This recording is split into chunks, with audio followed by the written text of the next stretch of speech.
Hi, welcome to IBC 2015.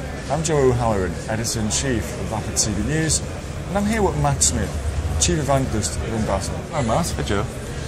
It's been a really great year for the broadcast industry so far. How do you see the industry moving? Well, we're going to see more and more adoption of OTT and in the States what we call TV everywhere. It's become easier and easier for programmers, operators, broadcasters to stand these services up. And many of them are thinking of them in terms of making new revenue off these streams, using ad insertion and other monetization schemes so that they stand these services up and they don't look at them as a cost center, they look at them as a profit center. So it's an exciting time. Yeah, we're here at Hall 14, which is the home of TV everywhere and apps.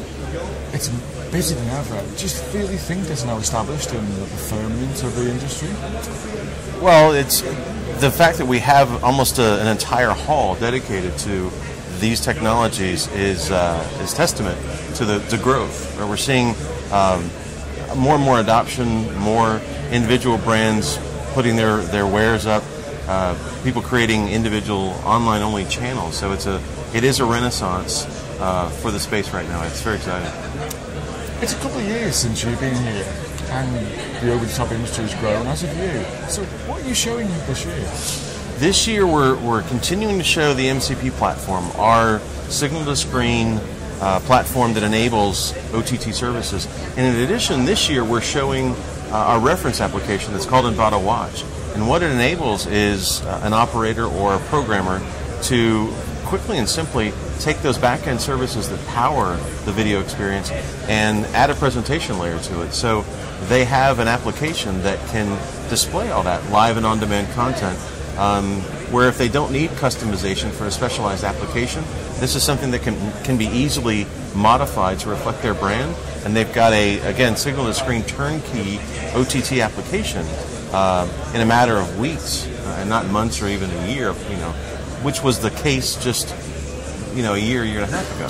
How are the customers these days? Are they expecting things like this to just happen? I think, well, there's a lot of interest in the video workflow being one cohesive element. We do hear people say, what does end-to-end really mean? I think there might be a little confusion around that. But when we show them how we begin in a broadcast facility with a piece of hardware, not a specialized encoder, that provides that digital on-ramp, as I call it, to get the content into the cloud to do all these things that we do to the content. The story seems to make sense. So we're trying to sort through that, some of the confusion as to what end-to-end means, and really show them what that video supply chain looks like. And what types of companies are now using the products that you serve? Well, in addition to where we've begun with broadcasters, we're seeing programmers, so television brands in the U.S., channels like Bravo or CNBC. Here in the UK, it could be the likes of Sky or ITV. That's where we've traditionally been. Now we're beginning to see operators embrace this. So if they want to offer a subset of the channel line that they offer traditionally, and maybe put up 30 or 50 OTT channels, again, could be branded with an application that we provided to the front end, but the operator space, IPTV and cable space, is beginning to warm up for us, and that's exciting. It's a new vertical. What do you see the challenges to developing this?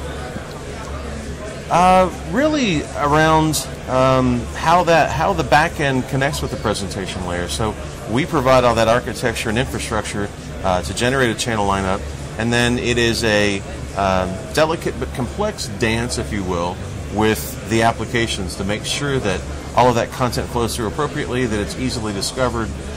So we're working with a variety of companies in both the U.S. and Europe to make sure that it's an easy integration where our platform connects with the presentation layer. Now you've had a very busy year this year. If we're here this time next year, how do you think the industry will change, or how do you think you guys will change? I would hope that we have an even bigger stand, that we have a cadre of European customers. That is my hope and intention, because we really believe that the lessons we've learned, the successes we've had in the U.S. is going to extend to Latin America and Europe and maybe even eventually Asia. So we're bullish, and we hope that we'll be here and an even bigger have a bigger presence next year at IBC 2016. I hope to see that, Matt. Thank you. Thanks Pleasure. very much. Thank you.